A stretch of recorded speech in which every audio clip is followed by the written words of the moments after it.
नसीर और आप देख रहे हैं हमारा यूट्यूब चैनल आसिम सीरीज।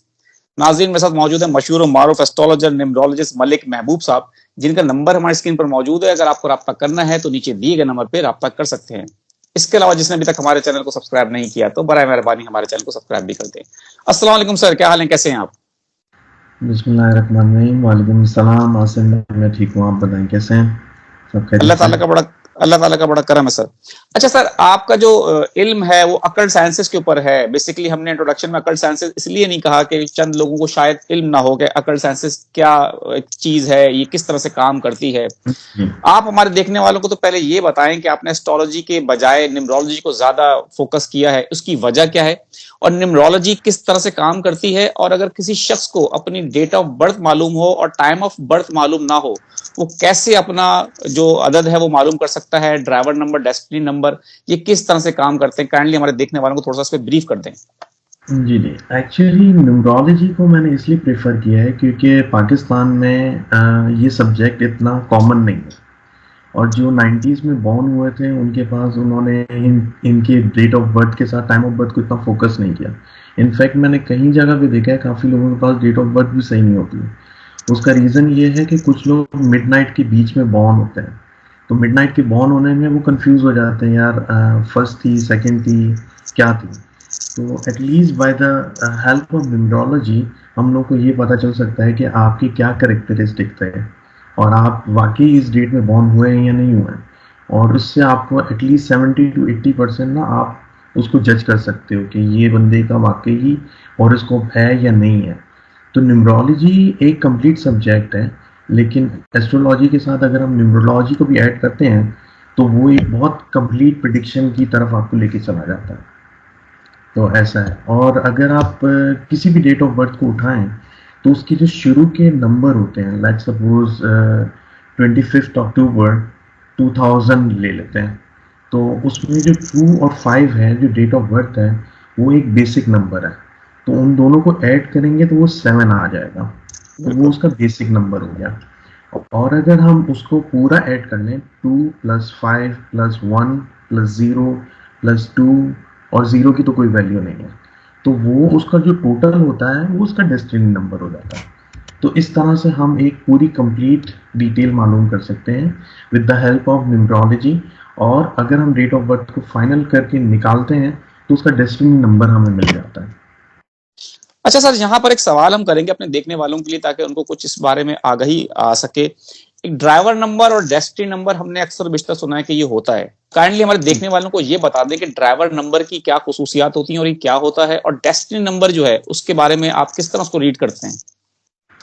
अच्छा, ड्राइवर नंबर अगर हम देखते हैं तो ड्राइवर नंबर आपका बेसिक नंबर कहलाता है। अगर बेसिक नंबर को हम देखें तो बेसिक नंबर एक डेली रूटीन के नंबर को बताता है, जैसे आपकी डेली रूटीन में आप कैसे चलते हैं या आपकी क्या करेक्टरिस्टिक है। और जो टोटल नंबर आता है किसी भी डेट ऑफ बर्थ का, उसको हम डेस्टिनी नंबर कहते हैं। वो आपकी मतलब आपका एक्चुअली आपके यूँ कह सकते हैं कि आपकी टोटल पावर क्या है या आपकी डेस्टिनी में क्या लिखा हुआ है, वो हम डेस्टिनी नंबर से निकालते हैं। तो अगर हम करेक्टरिस्टिक्स से आए तो 1 to 9 हमारे टोटल नंबर होते हैं न्यूमरोलॉजी में। तो मैं आपको थोड़े से बेसिक करेक्टरिस्टिक बता दूंगा, थोड़े थोड़े मतलब कि कौन से नंबर के लिए हम क्या यूज़ करते हैं। लेट सपोज नंबर 1, जो नंबर 1 होता है वो आप यूँ समझे सन की क्वालिटी होती है उसके अंदर। वो नंबर 1 को जो भी सन से रिलेटेड करें आप, जैसे सन के अंदर आपको जो डिटेल मिलेंगी वो ये मिलेंगी, लीडरशिप, उसकी लीडरशिप बहुत स्ट्रांग होगी। उसके अंदर सेल्फ सेंटर पर्सनालिटी होगी और वो सबको कोशिश करेगा कि वो उसको लीड करे, मतलब वो झुकते नहीं हैं, टूट जाते हैं, ये कह सकते हैं आप। तो उनके अंदर एक प्रॉब्लम ये होता है कि वो ईगोइस्टिक लोग होते हैं, एरोगेंट होते हैं और डोमिनेंट टाइप की पर्सनालिटी होता है। ये उनका मतलब यूँ समझे कि ये उनकी नेगेटिव पॉइंट में जाता है। फिर नंबर 2 में आते हैं हम, तो number 2 is rule by moon. तो जो मून है वो आपकी एक्चुअली इमोशंस को रिप्रेजेंट करता है कि आपके अंदर कितना एहसास है। ये मदरली नेचर होता है, फेमिनाइन प्लैनेट होता है। तो इसके अंदर ऐसा होता है कि ये लोगों के मूड बहुत स्विंग होते हैं। तो अगर आप इनको एज अ पर्सनैलिटी वाइज जज करेंगे ना, तो 1 मिनट में कुछ, पल में तोला पल में मासा, ऐसी पर्सनालिटी होती है। लेकिन दे आर गुड पीपल, इनके अंदर क्रिएटिविटी भी बहुत होती है। अब नंबर 3 में आते हैं। नंबर 3 जो होता है रूल बाय जुपिटर। तो Jupiter is mean like you are a teacher. आप एक टीचर बेस्ड टाइप की पर्सनालिटी होल्ड करते हैं। उसके अंदर आपके अंदर जो मेन फीचर होता है कि आप लोगों को गाइड कर सकें। उनका प्रॉब्लम ये होता है कि इनके पास इतनी नॉलेज होती है कि किसी की नहीं सुनते हैं। तो ये बोलते हैं कि जो मैं बोल रहा हूँ दैट्स इट, यही नॉलेज कह रही है। तो ये इस वजह से नॉर्मली मार खाते हैं। अब आते हैं नंबर 4 पे। Basically number 3 is the best number. जिसके पास नंबर 3 है वो फैमिली पर्सन भी होगा। Back to 4। 4 नंबर जो रिप्रेजेंट करता है वो रिप्रेजेंट करता है राहु से। Rahu is not a planet, these are shadow nodes, मतलब ये शेडो प्लैनेट कहलाते हैं। तो राहु को ऐसे कह सकते हैं कि इनके पास 10 दिमाग के बराबर कैपेसिटी होती है। इनका माइंड बहुत तेज चलता है, इतना तेज कि मतलब आप कोई भी इम्पॉसिबल चीज हो तो वो आप इनको दे दें, ये पॉसिबल करके दिखाएंगे। इनका मेन प्रॉब्लम ये होता है कि इनका फोकस जो होता है ना लैग करता है। अगर ये फोकस कर लें तो नथिंग लाइक दैट। इनमें रिसर्च बहुत ज़्यादा अच्छी होती है। ये रिसर्च बेस पे काम करते हैं, साइंटिस्ट होते हैं, इनोवेशन करते हैं ज़्यादातर। और इनका बस यही जो मतलब इनके साथ भी यही प्रॉब्लम है कि ये इगोइस्टिक में चले जाते हैं।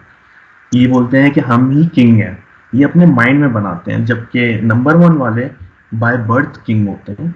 ये लोग सोचते हैं कि नहीं, हम जो हैं वो ही किंग है, मतलब हमारी जो पर्सनालिटी है उसमें किंग पर्सनालिटी आती है। अगर आप नंबर 5 पर आते हैं तो वो न्यूट्रल नंबर है। न्यूट्रल नंबर ऐसे है कि नंबर 1 टू नंबर 4 उसके बीच में 5 आता है, और नंबर 6 टू नंबर 9 उसके बीच में भी 5 आता है। तो 5 नंबर ऐसा है कि वो जिसको फॉलो करता है वो उसके साथ चलता है। न्यूट्रल नंबर है लेकिन ये इंटेलिजेंस भी में भी आता है, मतलब ये लोग काफ़ी इंटेलिजेंस होते हैं। तो इनके साथ यही ड्रॉबैक है कि अगर इनको अच्छी संगत मिलती है तो अच्छी बात है, तो ये बहुत अच्छा राइज कर जाते हैं। अगर इनको अच्छी संगत नहीं मिलती है तो ये फिर बैकआउट कर जाएंगे, मतलब फिर ये गलत रास्ते में निकल जाएंगे। ये एक मेन इनका प्रॉब्लम है। अब नंबर 6 आता है। नंबर 6 जो है ना वो नंबर है वीनस का। तो नंबर 6 वाले लोग होते हैं ना, ये बड़े अट्रैक्टिव लोग होते हैं। इनमें अगर आप जाएंगे तो ये लोगों को अट्रैक्ट करते हैं अपनी तरफ। ब्रांड कॉन्शियस बहुत होते हैं, और स्पेशली ये मनी वाइज बहुत वेल्दी होते हैं। मतलब इनको पैसों की बहुत कम तंगी होती है। जिसके पास नंबर 6 का ड्राइवर या बेसिक में, या मतलब ये कह सकते हैं आप ड्राइवर बेसिक या डेस्टिनी कंडक्टर आता है, दे आर वेरी लकी। मतलब इस दुनिया में उनको पैसों का प्रॉब्लम नहीं होता। वो हर किस्म के मतलब लग्जरी लाइफ गुजार सकते हैं। लेकिन उनका फिर वही प्रॉब्लम है कि जो ज़्यादातर पैसे में चले जाते हैं उनका ये इश्यू होता है कि वो फिर अच्छाई और बुराई को सही से डिफ्रेंशिएट नहीं कर पाते, मतलब वो बिगड़ से जाते हैं, ऐसा प्रॉब्लम होता है अगर ये सही नंबर सही से मतलब यूटिलाइज नहीं किया। अच्छा, इसके बाद आता है नंबर 7। नंबर 7 है केतु का number. Ketu again not a planet, ये एक शेडो नोड है। तो उसमें ऐसा होता है कि केतु वाले लोग जो हैं दिल से सोचते हैं, दिमाग से नहीं सोचते। इनका यही इशू है, इसलिए इनको बहुत धोखे मिलेंगे। और ये बहुत अच्छे एनालिटिक पीपल होते हैं। इनमें अगर आप देखना चाहें तो आप कह सकते हैं कि ये सीए वगैरह बहुत अच्छे वाले जो सीए जो करते हैं वो नॉर्मली कंसर्न बाय 7 नंबर। उनके पास जो नंबर 7 होता है उनसे मतलब मिलेगा आपको उनके अंदर। इसके बाद आता है नंबर 8, जिससे लोग काफी डरते बिल्कुल। हैं। वो जो नंबर 8 है वो है सैटर्न का नंबर, उसको शनि भी कहा जाता है। इसमें डरना कुछ भी नहीं होता है। नंबर 8 जो है सैटर्न आपका आपको हार्ड वर्क करवाता है, नथिंग एल्स। और हर कोई हार्ड वर्क से डरता है। अगर आप यूँ समझें जैसे सन से सैटर्न काफ़ी दूर है। अगर दूरी वाइज देखें प्लैनेट के सोलर सिस्टम में आप देखें ना तो सन से सैटर्न बहुत दूर है, जिसकी वजह से उधर रोशनी नहीं मिलती। रोशनी ना मिलने की वजह से वहाँ अंधेरा है। और आप इसी तरह की एग्जांपल ले लें कि अगर आपके घर लाइट नहीं हो तो आप चलने या किसी चीज़ को पकड़ने में कितनी मेहनत लगाएंगे, मतलब आपको टाइम लगेगा। तो इसी तरह सैटर्न स्लो प्लैनेट है, इसके अंदर कोई भी चीज आती है तो वो स्लो हो जाती है, वो स्ट्रगल देती है, नथिंग एल्स। लेकिन जो इसके अंदर राइज कर जाता है ना, वो दुनिया में बादशाह बन जाता है, उसका कोई प्रॉब्लम नहीं। इस तरह से इतना जबरदस्त नंबर है। लेकिन ये बंदे बहुत असूल पसंद होते हैं। लॉयर्स नॉर्मली नंबर 8 से रेफर किए जाते हैं। हम आ जाए नंबर 9 पे। नंबर 9 मार्स से रिप्रेजेंट होता है।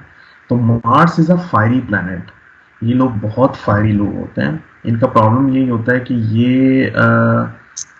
ये जो समझे जंजुए टाइप के लोग होते हैं। इनको बोलो बस मिलिट्री में जैसे होते हैं, लड़ाई झगड़े के जो उसमें जाते हैं, मैदान में जाते हैं, वो मार्स से रिप्रेजेंट किया जाता है। सोल्जर होते हैं वो मार्स होते हैं। ये गेम्स में बहुत अच्छा परफॉर्म करते हैं, या एथलीट्स और जिम्नास्टिक ये सब उसमें आते हैं।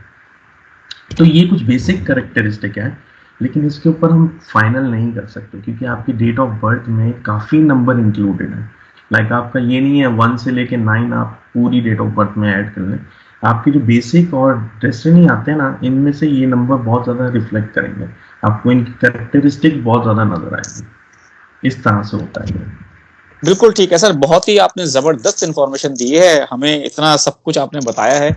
आज तक हम बिल्कुल क्लियरली कह सकते हैं कि हमें इतनी डिटेल नॉलेज किसी से नहीं मिल सकी, और बहुत ही जबरदस्त व्लॉग है सर। इसको एक सब्जेक्ट के तौर पे हम ले लेते हैं। हमारे पास बहुत सारे लोग हैं जो कमेंट करके अपनी डेट ऑफ बर्थ बताते हैं, कहते हैं हमारे बारे में जरा बता दें आप, तो हमारे जी जी। देखने वालों को जरा और आसानी हो जाएगी कि किस तरह से ये काम करता है। हम एक ले लेते हैं, जिशान अहमद साहब हैं, उनकी डेट ऑफ बर्थ है 25/10 यानी अक्टूबर 1979। अब जरा हमारे देखने वालों को ये बता दें कि किसी को अगर अपनी डेट ऑफ बर्थ पता है, टाइम ऑफ बर्थ नहीं पता, तो उसको आप कैसे कैलकुलेट करते हैं और उसकी क्या कैरेक्टरिस्टिक्स हैं? जैसे कि जिशान साहब का है 25/10/1979।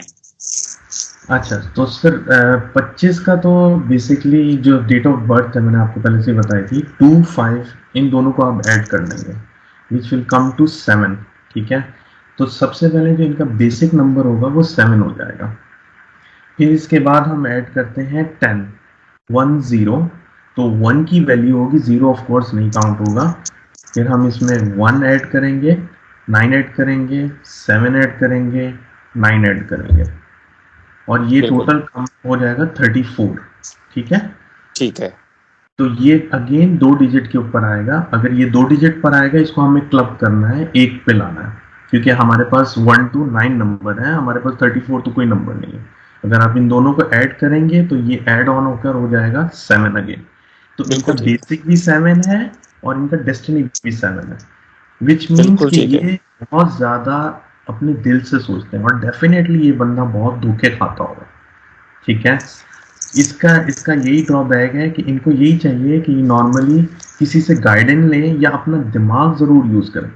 हालांकि ये अपना दिमाग यूज करते होंगे, इनको पता भी है कि मुझे धोखा मिलेगा, लेकिन फिर भी ये भरोसा करते हैं, अंधा भरोसा करते हैं कि नहीं मुझे ना, नहीं इससे मुझे सक्सेस मिल जाएगी, ये मेरे साथ धोखा नहीं करेगा। बट स्टिल इनके साथ धोखा होता है। हाँ, इनमें एक पॉजिटिव पॉइंट ये है कि ये अक्ल साइंस में बहुत अच्छा कर सकते हैं, लाइक एस्ट्रोलॉजी, न्यूमरोलॉजी, पामिस्ट्री। इस तरह से ये बहुत अच्छा उसके अंदर सर्वाइव कर सकते हैं। तो बिल्कुल ये ठीक है। इनके कैरेक्टरिस्टिक्स होंगे।